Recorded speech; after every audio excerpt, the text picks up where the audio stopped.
नमस्कार, मैं मीनू एमएस दिव्यश्याम स्वागत करती हूँ आपका एक नए वीडियो के साथ में अपने यूट्यूब चैनल पे। आज मैं आपके लिए लेके आई हूँ महालक्ष्मी व्रत की कथा और दूसरी बात मैं बताऊँगी कि ये क्यों रहा जाता है व्रत और कब से इसको शुरू किया गया, कौन कौन रहता है, क्यों रहना चाहिए। तो सारी बातें मेरे वीडियो में आपको सारी जानकारी मिलेगी। आप पूरे वीडियो को ज़रूर अंत तक देखें।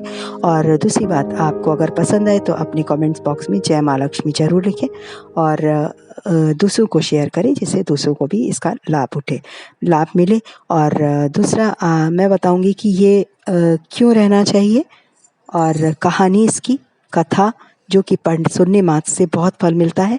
और कहीं घर में आपके वंश वृद्धि नहीं हो रही है, संतान की प्राप्ति नहीं हो रही है या घर में दुख दारिद्र्य है छाया हुआ है, तो सारे संकटों से इससे आपको मुक्ति मिलेगी। और आप इसको अगर आपके घर में नहीं रहते हैं व्रत, तो आप क्या करें कि कहीं भी जहाँ पूजा हो रही उस पाटे पे जाके आप माथा टेक कर आप मनौती माने कि अगर हमारा वंश बढ़ेगा, हमारे घर में संतान की प्राप्ति होगी या हमारे घर में जो भी क्लेश या दुख दारिद्र्य है वो सब दूर होगा, तो हम महालक्ष्मी जी का व्रत जरूर रहेंगे। तो आप ऐसा करके आप 16 शुक्रवार व्रत रह सकते हैं और या फिर आप जो है इसको कंटिन्यू कर सकते हैं तो बहुत अच्छा है, क्योंकि माँ तो बहुत कृपा करती हैं।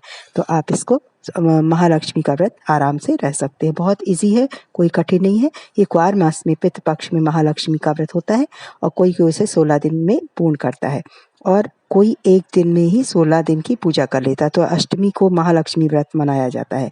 तो अब मैं आपको बता रही हूँ क्यों मनाया जाता है। तो कहते कुंती और गांधारी दोनों ने यह व्रत किया था। इसमें मिट्टी और हाथी और उस पर लक्ष्मी की मूर्ति बनाकर पूजा होती है। गांधारी के 100 पुत्रों ने एक एक डलिया मिट्टी डाली तो बड़ा भारी हाथी बनकर तैयार हो गया। कुंती के पुत्र मिट्टी नहीं लाए थे तो वो बहुत उदास बैठी थी।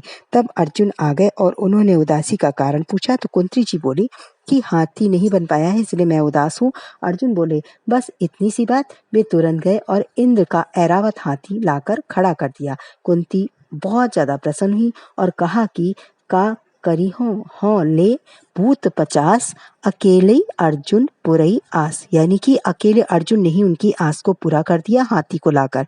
तो एक ये मान्यता है। और दूसरी कथा मैं आपको सुना रही हूँ कि एक राजा के 2 रानियां थी। बड़ी रानी बड़ी धर्मपरायणा और सुलक्षणी थी। वह महालक्ष्मी की बड़ी भक्त थी और भक्ति भाव से पूजा करती थी। छोटी रानी रूपवती और अपनी रूप पर बहुत ज्यादा अहंकार करती थी, गर्विता और अहंकारी थी। सदा बड़ी रानी के दोष को ढूंढा करती थी और उसके पूजा पाठ का मजाक उड़ाती रहती थी। उसे ताक झांक करने की भी बड़ी आदत थी। एक बार बड़ी रानी महालक्ष्मी जी का व्रत कर रही थी। वो छोटी रानी छिप कर देखने लग गई। बड़ी ने पूजा के बाद सवैया उतारकर पिछवाड़े फेंका तो छोटी रानी के मुंह पर लगा जाके। उसका मुंह सुअर की थूथुन की तरह हो गया और वह सुअर होकर घुर्र घुर्र करती राजा के बाग में घुस गई और सब पेड़ पौधे उखाड़ने लगी। मालियों ने उसे पकड़ने की बहुत कोशिश की पर पकड़ नहीं पाए। राजा ने डुग्गी पिटवा दी कि सारी प्रजा आए और जिसकी टांग के नीचे से सुअर निकल जाए उसे प्राण दंड दिया जाए। सभी खड़े थे तो सुअर आकर राजा की ही टांग के नीचे से निकल गया। राजा स्वयं ही प्राण दंड के लिए तैयार हो गए। राज्य में एक ज्ञानी पंडित ने सुअर को देखकर कहा कि यह तो छोटी रानी है, इसे महालक्ष्मी की पूजा का अपमान किया है इसने। यह बड़ी रानी से क्षमा मांगे और भक्ति पूर्वक प्रसाद ग्रहण करे तो इसे मनुष्य रूप वापस मिलेगा। राजा उसे पकड़ लाए और उससे क्षमा मंगवाई तथा उससे प्रसाद लेने को कहा। क्षमा मांगने और प्रसाद खाने से उसे अपना रूप वापस मिल गया। वह भी भक्ति भाव से पूजा करने लगी और बुरा स्वभाव उसने छोड़ दिया। तो ये थी कथा और मान्यता क्या है मैंने आपको बताया। आपको मेरा वीडियो ये कैसा लगा जरूर बताएं। लाइक सब्सक्राइब और शेयर करें।